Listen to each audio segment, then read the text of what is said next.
Welcome back to the Hawk's Adventures podcast. If you've been with us since episode 1, you remember a Roman legionary holding a katana. We spent 6 episodes building from that single image failure into a production-grade pipeline. 9 documented failure categories, a 3-stage correction loop, layered prompt architecture, a validated metadata system, and a structure that transfers to any historical period. That was the original arc. Today, we start a new one. Because once the pipeline was built, a new question became unavoidable. My guest is back. Good to have you here for round 7. Good to be back. And I want to say up front, this episode is different in character from the first 6. Those were largely diagnostic. We were mapping failures, naming them, building the system to address them. This one is more architectural. This is about what happens when the correction process itself has to evolve. Let's set the stage. Where did the original 6-episode arc leave us? It left us with a pipeline that worked. Generation, audit, corrective, reprompting. A rule set that could be adapted for different historical periods. Metadata structure that organized the output commercially. That was a significant achievement. It solved the problem that motivated the whole project in the first place. And then a new problem appeared. The same kind of problem at a different level. The original assumption, the one that got the project started, was that better prompts would produce better images. Write a more specific Roman scene, get a more accurate Roman scene. The pipeline was the answer to why that simple relationship breaks down, but the pipeline itself rested on an assumption that one AI system generating, one structured evaluator reviewing, and one corrective loop iterating would be enough. And it isn't? Not at scale, not when the catalog grows to hundreds of images across multiple historical periods and multiple failure types. The moment the taxonomy gets granular, and we established 9 major failure categories in episode 2, and more edge cases emerged as the catalog grew. The single model correction approach starts to show the same problem the single prompt approach showed at the beginning. Which is? That not all failures repair the same way. A Gothic arch in a Roman street scene is not the same kind of problem as a gladiator with the wrong body composition. A glass-paneled window is not the same kind of problem as a crowd with no visible social hierarchy. They're all historical accuracy failures. They don't repair the same way. And here's the additional wrinkle that emerged over time. Different AI systems fail differently, and different AI systems correct differently. That's the insight that changed the workflow. It's the insight that changes the question. The common question for anyone using AI image tools is, which model is best? That is the wrong question for this kind of work. The better question is, which model is best at this specific correction class? Break that down. What does that look like in practice?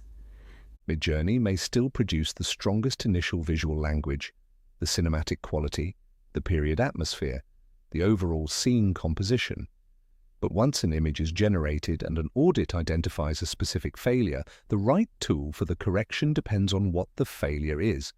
One system may be better at localized environmental repair, correcting a background building without disturbing the foreground. Another may be better at body composition corrections, adjusting physique or proportions without damaging the rest of the image.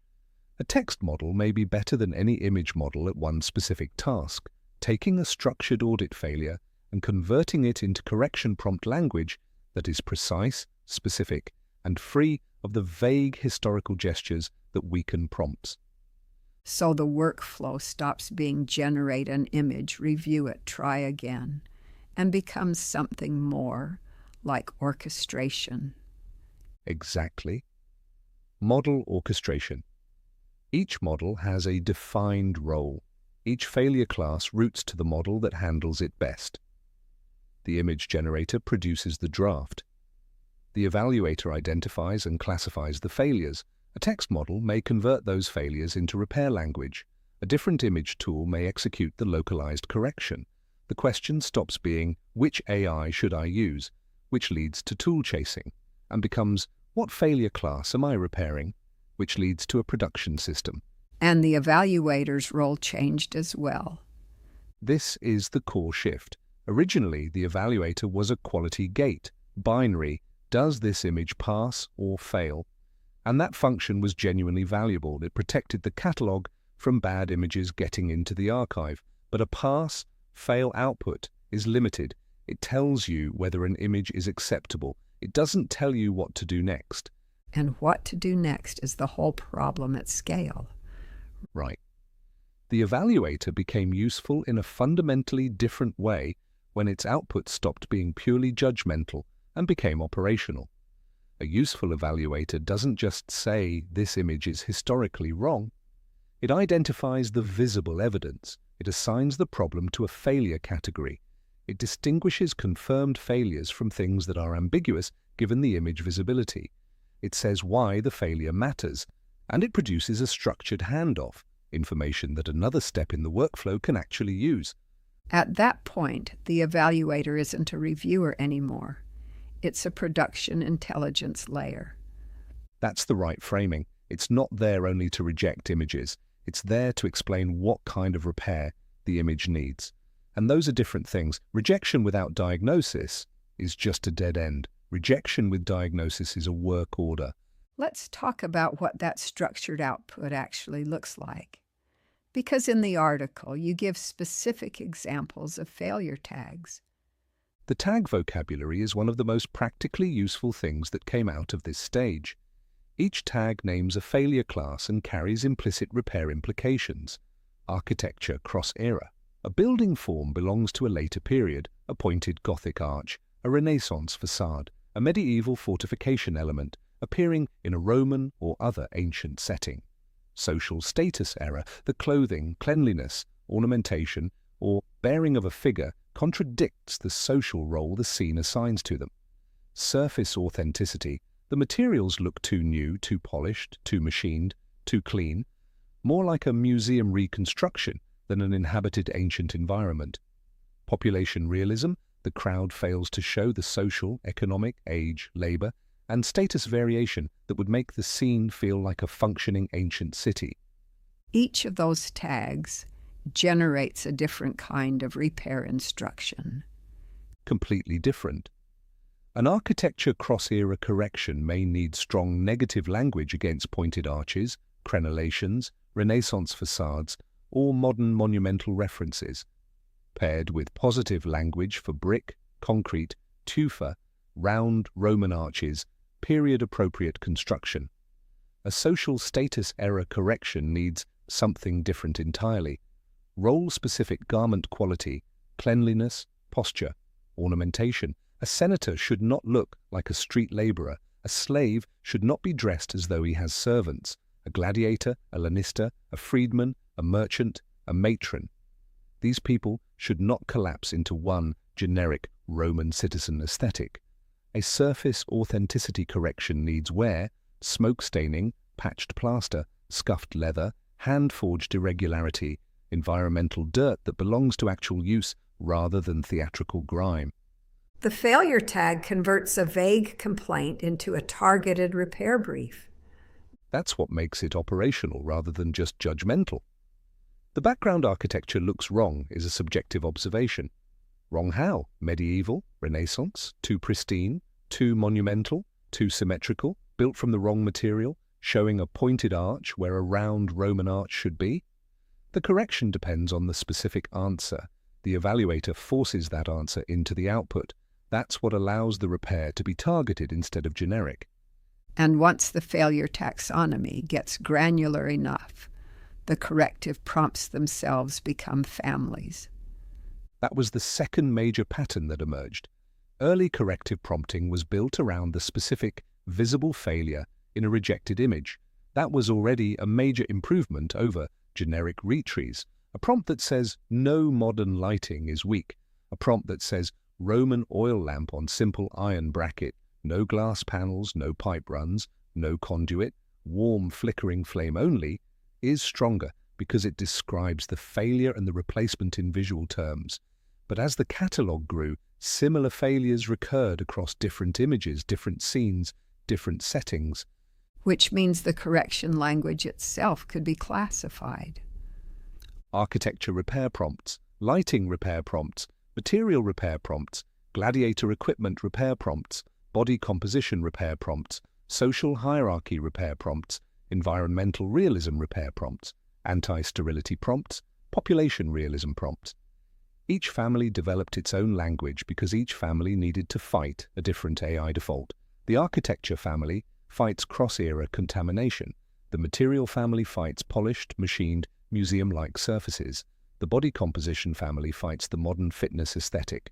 The population family fights the model's tendency to produce theatrical crowds instead of socially legible communities. The social hierarchy family fights the flattening of Roman society into one visual class. At that point, you've stopped writing individual prompts. You're maintaining a library of repair logic. And the process stops being make a better prompt and becomes something more like prompt engineering as repair logistics. The system is no longer generating a correction from scratch every time. It's selecting and adapting from accumulated repair intelligence. That's a different operation, and it's one that scales in a way that individual prompt iteration does not. Let's talk about the feedback loop, because the article describes something recursive happening. The evaluator improves the rule set. The rule set improves the evaluator. This is the part that I find most interesting about where the system ended up. The Roman historical consistency rule set started as a guardrail, a checklist of period constraints: lighting, clothing, footwear, armor, weapons, architecture, symbols, materials, hairstyle, that could be checked against visible evidence in an image. That rule set became more valuable when failures started feeding back into it. Every newly discovered recurring failure exposed either a missing rule, an insufficiently specific rule, or a rule that needed better repair language. The evaluator finds the weakness. The evaluator finds the weakness. The failure tag names it. The repair prompt addresses it. If the same failure recurs, the rule set is tightened. The evaluator improves the repair prompts. The repair prompts improve the generated images. The new generations expose new edge cases. Those edge cases improve the evaluator. The system compounds because failure is not wasted. In a manual review workflow, a rejected image is usually just a loss. In a structured correction workflow, a rejected image is data. It tells the system what the model still doesn't understand. What the prompt still fails to suppress, where the rule set needs to become more explicit. The catalog improves because the correction system remembers. That is a very different situation from the one where every failed image is just a retry. There's a commercial argument embedded in all of this. Let's make it explicit, because you make it explicitly in the article. The level of structure we've been describing would be excessive for casual image generation. If the goal is a single atmospheric illustration for personal use, a few retries may be enough. If the image looks good, it's good. A commercial historical catalog has a different standard. The images need to be searchable, licensable, reusable, and defensible. They need to survive scrutiny from people who actually know the subject: the ancient Rome communities, the historical game designers, the educators and publishers who are going to stake their reputation on the accuracy of the illustration. And those are exactly the buyers at the premium tier. The person paying $800 for a 30-image print quality pack is a game publisher or a content creator who cannot afford to be publicly wrong. And publicly wrong is what happens when someone who knows Roman history looks at a Victorian lantern in a Roman domus and posts it to a forum with 50,000 members. The evaluator protects against that, but it also does something else commercially. It produces the structured intelligence that makes the correction system scalable. Without that, the catalog depends on the memory and attention of whoever is reviewing each image. With it, the workflow can enforce the same historical governance across hundreds of assets. That is the difference between a folder of impressive AI images and a historically constrained visual archive. Pull back a level. If you map the arc across all 7 episodes, what's the progression? The first stage was discovery. AI historical failures are patterned. The second was classification. Those failures can be named and grouped. The third was workflow. Generation, audit, and corrective reprompting can form a pipeline. The fourth was architecture. Prompts need structure, not just more adjectives. The fifth was infrastructure. Parsing images need metadata, validation, and commercial organization. The sixth was transferability. The same structure adapts to other historical periods by replacing the period-specific rule set. This stage adds orchestration. The system no longer depends on one AI producing a perfect image in one pass. It depends on a coordinated correction loop in which each model has a defined role, each failure has a category, each category has repair implications, and each repair attempt produces more information for the next cycle. That is a genuinely different kind of AI workflow from what most creators are running. It's less glamorous than the usual story about a single magical prompt. It's also much closer to how reliable production systems are actually built, and it started, as you know, with a simpler frustration. Ancient Rome kept coming out wrong. The katana was only the most obvious symptom. The deeper problem was that generative AI does not naturally possess historical coherence. It possesses statistical associations, many of which are contaminated by later periods, fantasy media, museum reconstructions, tourism imagery, and modern visual expectations. Historical coherence has to be imposed from outside the model. That required a rule set, then an evaluator, then structured issue tags, then corrective prompt families, then model-specific repair choices, then a feedback loop where every failure strengthened the system. And the result is not simply a better way to generate Roman images. The result is a historically constrained visual reconstruction system, one that uses specialized AI models, structured historical evaluation, targeted correction prompts, and recursive governance to force coherence onto systems that do not naturally produce it. The future of serious AI historical illustration is not one perfect model and one perfect prompt. It is a correction architecture, visible evidence, structured failure, targeted repair, model specialization, and accumulated rules. Build that, and the AI begins to do something more useful than generate images that look historical. It begins to participate in a system that can be taught what history requires.